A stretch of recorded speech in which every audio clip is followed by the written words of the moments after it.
آپ فرماتے ہیں میں شروع میں ایک عورت پہ عاشق ہو گیا تھا، سمجھانے کے لیے بات کرتے ہیں، عاشق ہو گیا تھا ایک عورت پہ، تو میں نے عشاء کی نماز اس کے محلے میں جا کے پڑھی۔ چونکہ میرا مذہبی گھرانے سے تعلق تھا، نماز میں پڑھتا تھا، تو امام صاحب جو تھے نا، یہ داتا صاحب نے لکھا ہے کشف المحجوب، امام صاحب نے نا آیات ذرا لمبی پڑھی، تو میرے دل میں خیال آیا کہ مولانا آپ تو فارغ ہیں، تو ہمیں تو اور بھی کام ہے۔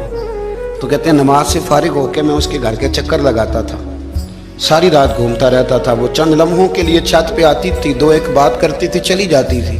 حد یہ ہے کہ مجھے کبھی اس پہ غصہ بھی نہیں آیا، اور اس کا انتظار کر کے کبھی میں تھکا بھی۔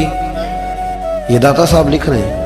حضرت عبداللہ ابن مبارک فرماتے ہیں ایک رات میں گیا، اسی طرح میں نے نماز پڑھی، پھر میں اس کے گھر گیا۔ میں ساری رات، سردیوں کی ٹھنڈی رات، 11-12 گھنٹے اس کے گھر کا طواف کرتا رہا، معاذ اللہ چکر لگاتا رہا۔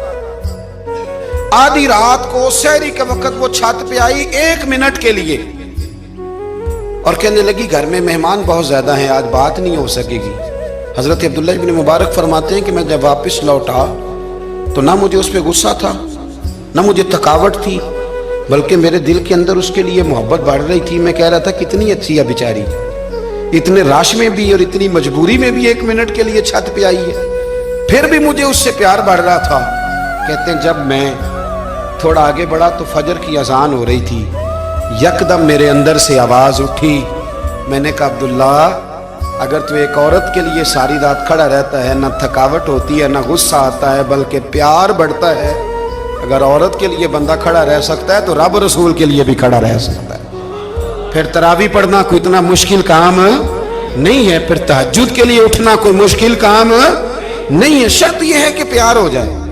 ایک عورت کے لیے اگر یہ سارا کچھ ہو سکتا ہے تو اللہ رسول کے لیے بھی ہو سکتے ہیں۔ فرماتے ہیں میں نے توبہ کر لی، اور پھر میرا حال یہ ہے کہ وہ توبہ کی، اور پھر 60 سال گزر گئے، ساری رات مصلی پہ کھڑا رہتا ہوں، مجھے کبھی تھکاوٹ نہیں ہوئی۔